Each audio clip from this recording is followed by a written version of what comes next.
This is the important thing that I should have mentioned yesterday, and it's very important. Nikon has actually eliminated their intermediate class of, you could say, advanced hobbyist cameras, which would be D7000, D7100, D7200, and removing the second SD card slot and also castrating off the AI indexing tab off the new Nikon D7500. You have to absolutely ignore, you would think, superficially, and no one's mentioned this yet, that this is the latest iteration after the Nikon D7200. It is not. Nikon basically has three classes of cameras. Their cheap stuff, which I call the dinkies. Their intermediate class of DX cameras, D7000, 7100, 7200, and their pro-end, and you could say they have advanced pro-end cameras, but like Nikon D4S, Nikon D500, Nikon D5, failure. But this is not an intermediate class camera. You have to ignore the fact that this is the Nikon D7500. It is not an iteration after the D7200. Having only a single SD card slot, no AI indexing tab. Also, the cheap strap, not that that's important, but this is nothing other than a Nikon D5600. I know the ergonomics are different, with a Nikon D500 engine. Nikon basically said as much in a press release by, I forget the manager of Nikon cameras, a Japanese guy, I can't remember his name, but he basically said that Nikon is going to concentrate more on their pro-end cameras. Of course, most of Nikon's market is the cheap stuff, the D3000, D5000 series cameras. Nikon, percentage-wise, doesn't sell, a bunch of Nikon D500s and Nikon D750s. So this is a new dinky class. I mean, I call them a dinky class, but this is a new cheap class of cameras. It does not, absolutely and irrefutably, does not fall within the spectrum of the intermediate class cameras of the D7000, 7200, 7500. A bunch of people have told me that people are already lauding the new D7500, but that's understandable because those are places that advertise for cameras. When you click on them, they get a kickback. I mean, they don't give a damn what you buy as long as you buy something, because they get paid, but I don't do that. Also, I have to give Nikon fair mention that there are a bunch of people that are complaining in the comments to me about, well, screw Nikon. This is their 100th anniversary. This is a stinking joke, and that is true.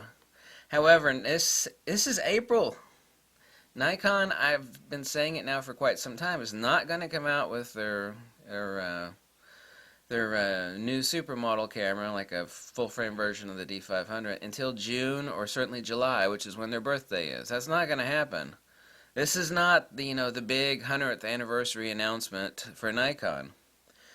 In all fairness, though, Nikon has really screwed up on this. I mean, they've screwed up dearly. They should not have named it the D7500. Anybody else looking at it superficially, they're thinking, well, it's got a Nikon D500 engine in it, so it's the latest intermediate class of cameras, but it's not. It's just a dinky camera, and this is irrefutable, a dinky camera with a Nikon D500 engine in it. How is it going to be better than the D7200? It's going to blast the hell out of the D7200 in autofocus acquisition, not necessarily tracking, but an acquisition. Importantly, it's going to have incredible high ISO performance, as the Nikon D500 does. People say, well, it dropped megapixels to 24 to 20. Yeah, but the reason for that is so you could actually have a slightly better SNR, signal-to-noise ratio. The gain's going to be incredible, the same thing as a Nikon D5. But it is a dinky camera with a D500 engine in it. That's all it is. It has no joystick. And it doesn't have a bunch of stuff. The D5600, for example, is $700. So you think, well, basically a dinky camera, which is what a D5000, D3000 camera is, to take a D5600 and stick a D500 engine in it, so it'll have crazy ass high ISO performance, would be a couple $100 more, basically. So the camera should be $900, $950, but it's not. It's $1,250. However, after a year or so, that's exactly what the price of this will be. I mean, Once gray market hits, and 9 months, 12 months later, it will be basically $1,000. But even then, it's too high. So once the price drops on the D7500, it'll still be an overpriced camera relative to its peers. Now, the camera as a standalone will be a perfectly fine camera.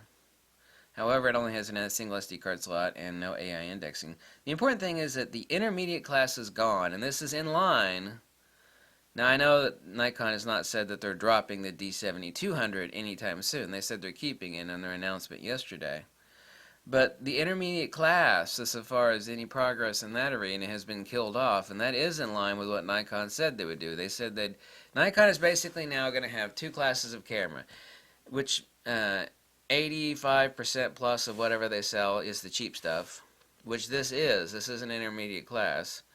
And it's going to have the Pro-In camera, D500, D5, the full-frame version of the D500, whether it's going to be like the D820 or D850, who knows what the hell they're going to call it.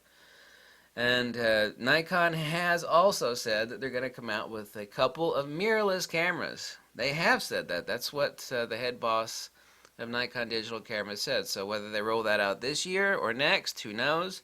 That the year is not up yet, and the big announcement from Nikon is not until, even though I've attacked Nikon endlessly for this stupid camera, which will be a total failure, some stupid people have already said they're going to buy it, which is fine. I don't care what Nikon sells or doesn't sell.